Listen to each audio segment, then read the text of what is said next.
And beginning tonight, some teachers are said to be luring unsuspecting underage girls into sex in rural communities in the northern parts of the country. These teachers sleep with their pupils and call it bush allowance. KWABLA reports the teachers see it as an added incentive for teaching in rural Ghana. She had an exclusive interview with a victim who alleges her teacher impregnated her. These teachers are quick to punish pupils for breaching school ethics, yet they are not exactly good examples. These girls have broken the cultural odds to be in the classroom, but have become easy prey for some teachers who want to satisfy their sexual desires. They call it bush allowance. The teachers who are sent to rural communities, they target bush allowance and they pride on the young girls in their school or in their class.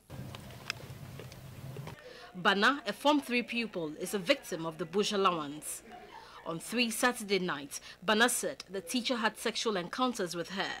He's teaching Form 1, Form 2, and Form 3. She sent some boy to come and call me, and I went. When he removed my dresses and lied top of me, it's this man that I did not get my message. That confirms her suspicion, but cannot tell how old the pregnancy is. She fears going to the hospital will expose her to public ridicule. She alleged that her social studies teacher by name Bukari Sabit slept with her. He's quite popular in the town with the name Mr. Bukash. She was my student. You've never slept with her? Hey, no. No. As a teacher, you don't have to do that. So what if she comes right now and she tells you she's pregnant for you? What will you do? I will deny her. In the midst of the interaction, the little girl came over. Her mother is a former pupil of Bukash and was a victim of bush allowance in 2009. It was just a friendship. And she got pregnant for you? She got pregnancy for me. And she delivered, so I have to go and pay the price and everything from their parents. And she's now turned to be my wife. Bukash is quite easy with the girls in the school. He has carefully selected some to be what he called his queens. He showed me several pictures of past and present queens, but denied having sex with them. Bana's case is not isolated. The practice is said to be widespread in rural areas in northern Ghana. Child rights activist Bright Appear's work in the region reveals staggering figures. We interviewed 2,501 children to find out from them what is the situation like.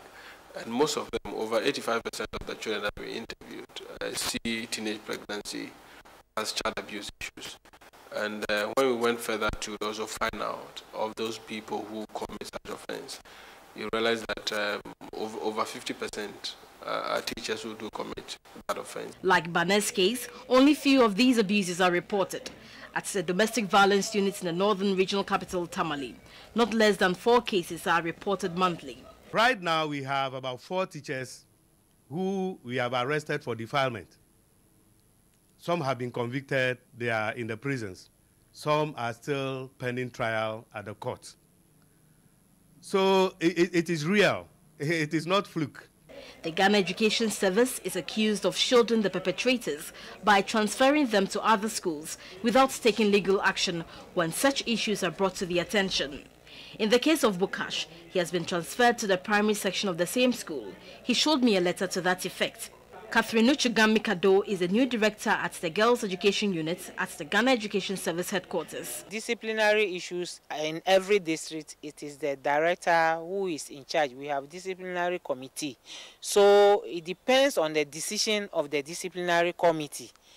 That makes the teacher punishable, culpable or not. Do you remember how many cases so far that have come to your unit and how you dealt with them?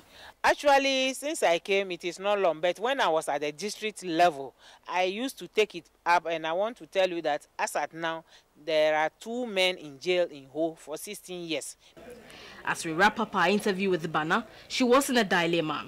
Her parents are bound to find out she's pregnant, and that will come with its own consequence. She might also be expelled from school on the basis that she's a bad example to her colleagues. Girls in similar situations have been forced into early marriages when the man accepts the pregnancy, or driven out of the community when the man rejects the pregnancy. If she consented to the sex, if it was not an act of rape, and if she is not below the age of 16 years, then the perpetrator, I mean, cannot be handled a criminal as a criminal.